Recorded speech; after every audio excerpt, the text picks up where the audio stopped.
Okay, hello everybody. I watched bits and pieces of the E.J. Johnson interview with, I don't even know the guy's name, but I will put it in the pinned comment below. But I watched it in pieces and parts, and some of the things he said, just like with everyone else, it kind of stuck in my spirit, and I was wondering why it did. But let's watch a piece of that interview first, and then I'll come back and talk about it. I don't attract gay men, and I'm not attracted to gay men. It's just not a thing. They're just labeled. I'm like, I don't care what you identify as or what you call yourself, as long as you're happy being who you are. I don't go to gay clubs. I don't go to, gay things, because it's like the men that I attract are not there. Not presenting as a man, now that I definitely present in more of a feminine way. We've watched the clip. Okay. He said that he is attracted to masculine presenting men. Okay, that's who he is attracted to. That's who he attracts.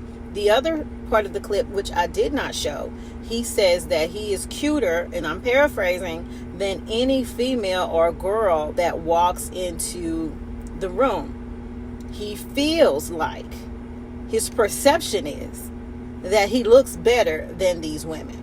And that is bothering a lot of people, because they feel like he is putting himself on the level with a biological woman, not a cisgender woman. We are biological women. We come with wombs, we reproduce, we have children, we continue the species. Okay, and I'm looking at this from a purely scientific perspective, okay, not an emotional one, because an emotional one will take you all over the world. But from a purely scientific one, a man cannot compare himself in that way, even if he identifies as a female presenting. That is fine. I think it's the highest honor for a trans woman to emulate femininity in such a way, because they love it so much. I love that aspect of the trans community. What bothers a lot of us is when you turn it into a comparison, and everyone knows comparison is the thief of joy. We are all uniquely placed in this world for whatever purpose we have, and if your purpose is to spread love through your trans identity, then you do that without comparison, without trying to undermine another group of humans. Okay, I think what's really hard for biological women to wrap their heads around, and what causes quite a bit of cognitive dissonance, is the fact that some of these masculine presenting men are attracted to both biological women and trans women, and they're mostly the men who are on the down low, who identify as heterosexual when clearly they are not.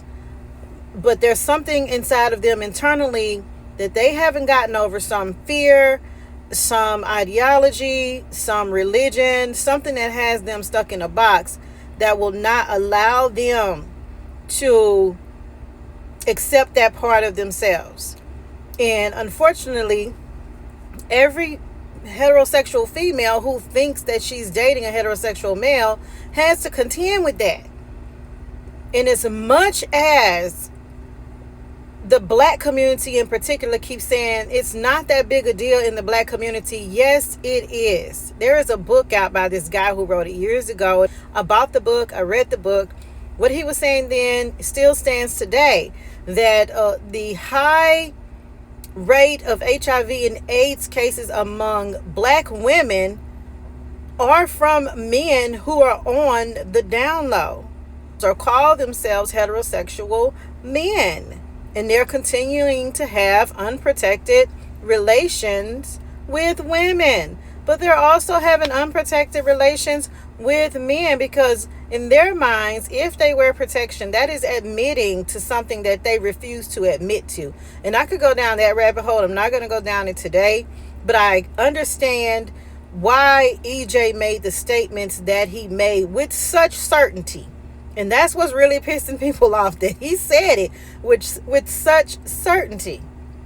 And yes, there was a bit of arrogance behind that, but there is no comparison. And there's this one video I want to show before I close out this particular commentary. So please enjoy that. I feel like it captures what I'm saying, and it's coming from someone else that's within the LGBTQ plus community. So take a listen.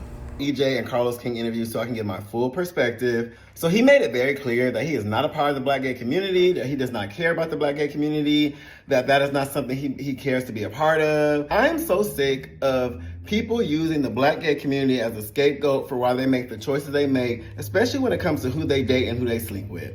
We have nothing to do with your desire to be with people that are straight or DL, whatever the case is, which really is just a disguise for you wanting somebody that's super hyper masculine, which, hey, if that's what you want, that's what you want. A lot of us black gay men have outgrown that desire, especially as someone who is his same age. I am 34, he is 33. For the boys that are 20 and they teens that still want to date somebody hyper masculine or still chasing them up behind straight men or DL men, that's one thing. Us more mature black gay men, we've kind of seen the writing on the wall. We also don't want to be anybody's secret. We also understand that, love is when you really accept yourself and you accept others. And somebody who still identifies himself as straight, no matter how you try to swing it, and they sleep with men, are not being real with themselves. Anyone who is born male, who has made the transition, or who has expressed a different gender expression, all the things, who has to sit up here and shade women multiple times to make themselves feel better about themselves, I don't agree with that. I think that you can be all in your confidence, you can be all self-loving and all the things without having to disregard women. Women, I feel the same way about gay men that try to shade women when they want to talk about how pretty they are, how cute they are. It's unnecessary. And anybody that has to diss somebody else to feel better, protect yourselves.